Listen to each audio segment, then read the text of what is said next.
Isang magandang araw sa inyong mga kaibigan. Ang tatalakayin natin ngayon ay patungkol sa mga taong nabubuhay pa hanggang ngayon. Sumubra ang tangkad at laki nito kumpara sa mga normal na tao lamang. Tara, kilalanin natin ang mga taong ito. Pero kung bago ka pa lang sa aking channel, libre lang mag-subscribe at pindutin na rin ang notification bell para updated ka sa bawat upload natin. Kaya't umpisahan natin.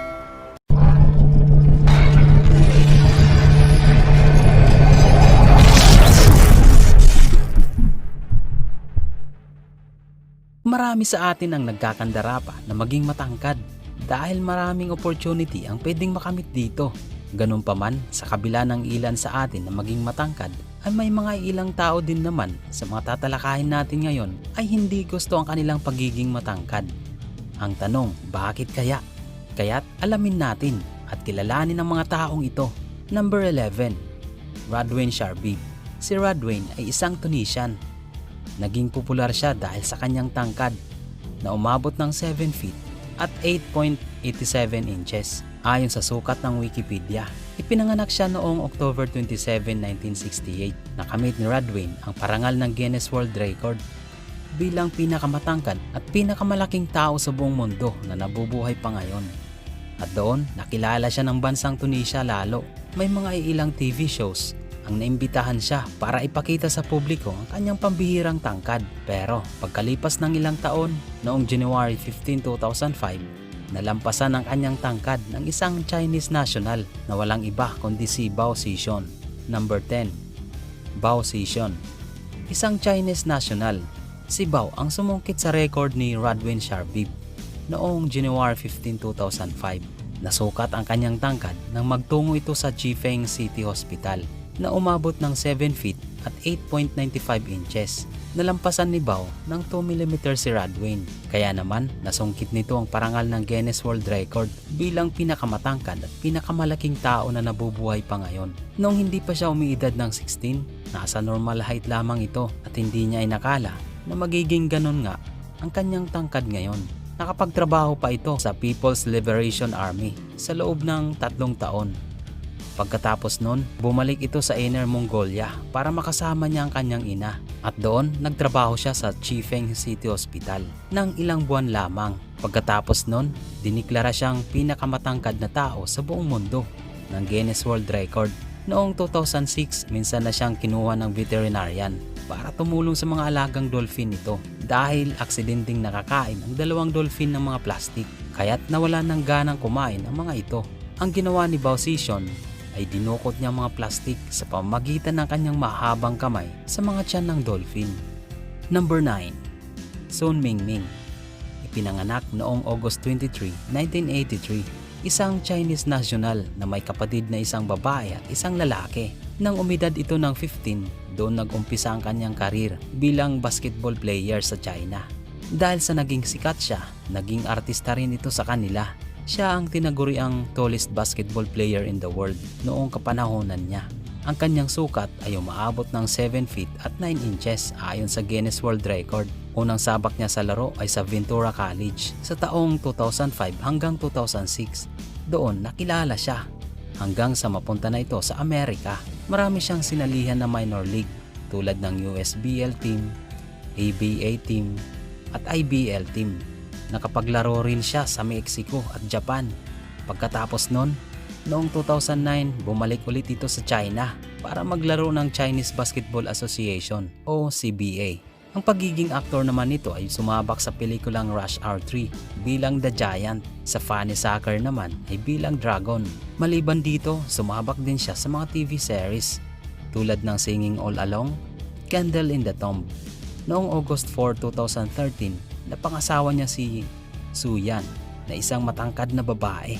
Kaya naman dahil dito, diniklara sila ng Guinness World Record bilang pinakamatangkad na mag-asawa sa buong mundo sa pamamagitan ng pinagsamang tangkad na umaabot ng 13 feet at 10.72 inches. Number 8. Joelison Fernandez da Silva. Siya ang taong pinakamatangkad sa bansang Brazil na umaabot ng 7 feet at 9.3 inches. Ayon sa sukat ng Wikipedia, si Joelison ay tinaguri ang The Gentle Giant ng mga taga roon.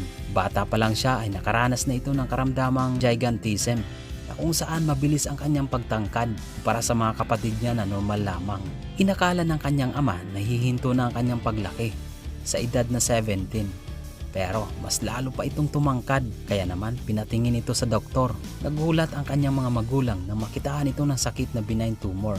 Nais ng doktor na operahan siya habang maaga pa, dahil kung hindi, baka yun ang maging sanhi ng kanyang pagkawala dito sa mundo. Sa kabila ng mga payo ng doktor, ay hindi pa rin ito pumayag dahil ayaw niya mag-stay sa hospital sa loob ng 3 buwan. Noong taong 2007, nakumbinsi ito ng kanyang mga magulang at naging successful naman ang kanyang operasyon. Bumagal man ang kanyang paglaki, pero hindi pa rin ito huminto, kaya't dumagdag pa siya ng 4 na pulgada. Sa kabila man ng kanyang karamdaman, ay naging sikat ito sa kanila bilang pinakamatangkad na tao sa kanilang bansa. Kaya naman maraming babae ang nauhumaling sa kanya dahil sa pagiging matangkad nito. Number 7. Nasir Somro. Siya ay pinanganak sa bansang Pakistan. Ang kanyang tangkad ay umabot ng 7 feet at 10 inches ayon sa sukat ng Wikipedia. Sinasabi na siya ang pangalawang pinakamatangkad sa bansang Pakistan at siya ay nagtatrabaho sa Pakistan International Airport. Kamakailan lang noong taong 2019 na ibalita na nagkasakit ito, kaya naman naisugod ito sa ospital. Naging critical ang kanyang kalagayan at sa puntong yon may mga kumalat na mga balita patungkol sa kanya. May mga kuha ng kamera na nakabalot ng puting tela na kung saan pinapalabas nila na si Nasir nga ito, pero nang puntahan sa bahay si Nasir, buhay na buhay ito. Number 6. Asadullah Khan. Si Asadullah ay pinanganak sa bansang India sa Kendradapa, West Bengal. Pinanganak noong taong 1988. Ang kanyang tangkad ay umaabot ng 7 feet at 11 inches. Number 5. Zhang Zhongkai. Pinanganak sa bansang China noong taong 1966. Si Zhongkai ay nagmula sa Shanxi Province at kinumpirma siya ng China na isa sa mga pinakamatangkad na tao sa bansa nila noong November 23, 2010. Madalas itong pumupunta sa ospital para bisitahin ang isa sa pinakamatangkad na babae sa buong mundo na umaabot ng 7 feet at 8 inches.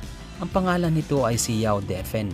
Namatay si Yao sa edad na 40 noong November 13, 2012 dahil sa sakit. Kaya naman labis ang pagluksa ni Zhang Zhongkai. Ang tangkad naman ni Zhongkai ay umaabot ng 7 feet at 11 inches. Sa meters ay 2.42 meters. Nakilala siya sa kapanahonan niya bilang pangalawa sa pinakamatangkad at pinakamalaking tao na nabubuhay pa. Number 4. Dharmendra Pratap Singh. Si Dharmendra ay tubong India. Isa rin siya sa pinakamatangkad at pinakamalaking tao sa India na nabubuhay pa hanggang ngayon. Ang kanyang tangkad ay umaabot ng 8 feet at 1 inches. Sinasabi na naging kilala siya sa kanilang lugar bilang pinakamatangkad na nabubuhay pa. Pero ito rin naman ang naging problema niya dahil hindi pa humihinto ang kanyang pagtangkad. Kaya naman isa rin siyang kinilala ng Guinness World Record bilang isa sa pinakamatangkad na tao sa buong mundo. Ngayon, marami ang nagsasabi na umaabot na siya ng 8 feet at 2 inches. Sa pagiging popular nito sa kanilang lugar dahil sa kanyang tangkad, ay siya naman ang naging sagabal, kaya hindi siya makahanap at magustuhan ng mga babae. Sinasabi na marami na rin ang babaeng gustong mapangasawa siya. Ngunit umaayaw ang mga ito dahil sa sobrang tangkad niya. Number 3. Morteza Merzad. Si Morteza ay pinanganak sa bansang Iran. Ang kanyang tangkad ay umaabot ng 8 feet at 1 inches. Isa siya sa tinaguriang pinakamatangkad na tao na nabubuhay pa sa bansang Iran. Sa buong mundo naman ay tinagurian siyang pangalawa sa pinakamatangkad na tao na nabubuhay pa hanggang ngayon, maliban kay Brahim Takkiola. Dahil magkasing tangkad lang silang dalawa, naging gold medalist siya sa larong sitting volleyball ng Summer Paralympic Games Rio 2016. Ngayon, ang kanyang edad ay umaabot pa lamang ng 33 dahil ipinanganak ito noong September 17, 1987. Ngayon, isa siya sa kinikilala bilang tallest sitting volleyball player sa buong mundo. Number 2. Brahim Takkiola. Si Brahim ay pinanganak sa bansang Morocco. Ang kanyang tangkad at laki ay umaabot ng 8 feet at 1 inches. Parehas ang tangkad nila ni Morteza. Sinasabi na siya ang Guinness World Record holder na may pinakamalaking paa sa buong mundo. Mas malaki ang kanyang paa kaysa kay Sultan Qasim. Number 1. Sultan Qasim. Si Sultan ang may hawak ng Guinness World Record na pinakamatangkad at pinakamalaking tao na nabubuhay pa sa buong mundo. dahil ang kanyang tangkad ay umaabot ng 8 feet at 2.8 inches. Pinanganak noong December 10, 1982 sa bansang Turkey. Isa rin siya sa tinamaan ng gigantism na nakitaan ng tumor. Dahil nga sa kanyang karamdaman, gumagamit ito ng saklay dahil hirap siya maglakad. Sinasabi na hindi niya natapos ang kanyang pag-aaral dahil sa kanyang karamdaman, kaya naman pinasok nito ang pagiging isang magsasaka. Si Sultan din ang may hawak ng record patungkol sa taong may pinakamalaking kamay sa buong mundo at pangalawa siya sa may pinakamalaking paa sa buong mundo. Noong 2011, muling sinukat ng Guinness World Record ang kanyang kamay at paa, pati na rin ang kanyang tangkad. Nagulat ang mga ito dahil dumagdag na naman ang kanyang tangkad at laki.